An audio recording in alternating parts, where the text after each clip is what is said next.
Hi there, I'm back again with another video on upgrades to the Wolfpup 16P FBL. Here are the original two videos that I posted on YouTube if you want to take a look at them. One covering the bad work that was done in assembling this 2022 model, and the other doing the initial bunch of upgrades and repairs that I have completed on it. We're going to deal first with the solar system which quit working. It's located, of course, up on the roof. There are two panels up there. If you're looking for the fuse coming down from the solar panels, you'll never find it. It's not documented anywhere. I don't even know if one exists. There is a fuse coming from the battery back to the solar panel controller, and it is located just underneath that front corner there, and it's in an orange fuse box. So that's the first thing to check when your solar system quits working. Mine was okay. Now what I want to show you is a couple of things from inside here. First off, this is a photo I took before I started working. You'll see the location of the initial factory controller. It's located right in the middle of this passage through the storage container, and it's in a prime spot for anything that goes in there to hit it. It's just a bad location. And so I've since covered that up, as you can see, with this little block right here.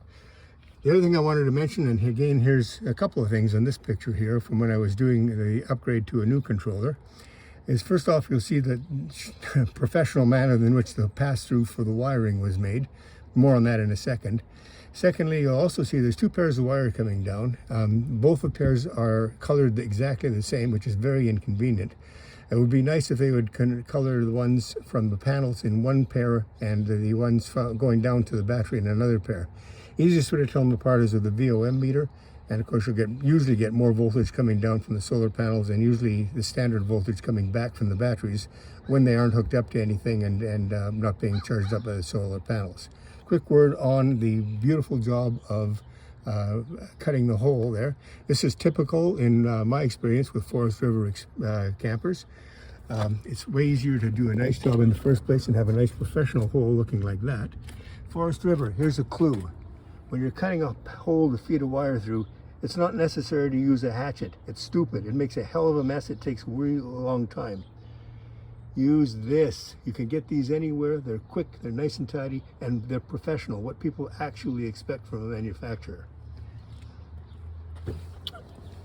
Here's the new controller mounted. It's right in the corner.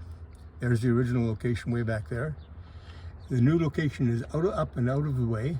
It's an upgraded controller. I've been researching these things on RV sites, and it's been mentioned very favorably to upgrade to this. You'll notice two other things. The wires which I fed through are now color-coded, so there's no issue about getting them mixed up if anything ever happens in the future. And secondly, you'll see that the nice hole that I drilled to feed them through, I've also plugged that with stretch and seal caulking compound. Keep everything nice, neat, and tidy, and out of the way. Okay, now moving into the camper, I've got a few more things that I wanted to show you. My nemesis, of course, and everybody who owns one of these things, is this so-called jackknife mattress. It's a disaster. It's absolutely designed to send you to the chiropractor every time you use it. I've come up with a number of suggestions to fix it in the past. I've got a couple more now. You'll see in my earlier video that in the gap between the two of them, I had put pool noodles, a couple of pool noodles hockey taped together, just to get filled in this gap here, which is a horrendously large gap. If you don't do that, that gap just opens up into a little chasm that catches you right above the hip bones when you're trying to sleep. I put 2 layers of memory foam on this thing. I had to cut one of them off a little bit because it was too long. I switched the pool foam out for the memory foam. It stays in place a lot better, and it's been a big improvement. The other thing, I finally gave up on trying to have a really good night's sleep, so I picked up a sheet of this very thin wood, maybe an 1/8 of an inch thick, 2 foot by 4 foot sheet. If you want to do it totally right, you just go buy a 4 foot by 8 foot panel and cut the full width, but this covers the middle of it. This actually works really, really well. You can't tell that you're not in an ordinary mattress after this. So there's a solution to it. It's just silly that you have to go to all this trouble. The other thing I had mentioned in my previous video, I recall there's a USB port over there. There wasn't one over here, and I refer to that as the Dudes Without Dates on Saturday Night version. Since obviously they'd never had a date and nobody would ever be on this side of the bed requiring a USB port. What was located there was this. This is a holster and power supply for a remote controller for that barely working radio. That's the radio that the dealer told me to forget about using and just go buy a boombox. they weren't too far wrong. So the smart thing to do is to yank that thing out. And by the way, when I talk about a remote controller for it, it would be nice if such a thing actually existed, but it doesn't. You cannot buy a remote control for those radios. It's a complete waste of time to look, and therefore, why are they putting a holster for it in here? So I went ahead and I just put another USB port on this side, just so that they'd be better located. Just a few more things to show you here. One of them is down in this corner here. We had, this was just a blank filled in.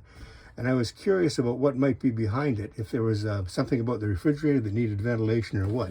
So I just pulled it out, and there's nothing behind it at all. It's just empty space. So you can see in there, there's plenty of space where you can actually go ahead and use it for a secure storage, because nobody would know that that is there. So I just made this little door up, just out of nominal lumber, and put a couple of little cleats in to keep it from falling through, and a couple of magnets there, little bayonet mount on the thing, and it just sits right in there. And if you have something that you want to hide or get out of the way in a sort of secure storage mode, that's one way of doing it, hidden down in the corner there. And just a couple of more things now that I do want to show you. I guess just one more thing mainly. One of the issues with these units, they have a great fridge. I really like this 12-volt fridge. I was really worried about it when we first got it, but the thing absolutely works like a champ. But one issue with it is when you're traveling. It's located right at the back of the camper, as you can see. So it's going to get the most jumping and bouncing around of anything.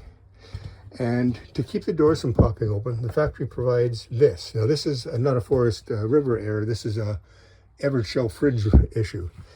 So the only problem with this is that when you're moving, the door can open that much, and like that, eh? And then you get all your stuff flopping around out there, and stuff melting and making a heck of a mess. Easiest solution that I have found to that is I just made up this little thing out of wood, just out of a piece of scrap wood. And you can kind of see, I'm just going to rotate it a couple of times so you get an idea of how it looks. Slot up the middle, a hole through the inside. And to make it work, you just set it on there and line up that top spike with the hole, and just give it a couple little wiggles, and it sits right in there. It won't fall out. The doors can't open now, and the fridge is held shut. And that, I think, is that's been a real godsend for us, because you know, you go down the road and get bouncing around pretty good sometimes, especially when there's construction.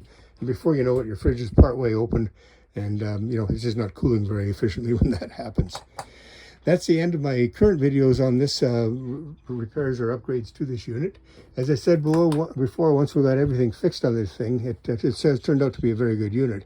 It's just very disappointing that the factory doesn't support any help. I mentioned earlier, I'd called them a number of times, got nothing but sorry you're having a bad day. And also, let's not even talk about dealer support. So anyway, hope you're able to gain some benefit from some of these ideas that we've come up with. And watch for yet another video in the future. I'm sure if I have this unit long enough, I'll probably be having one.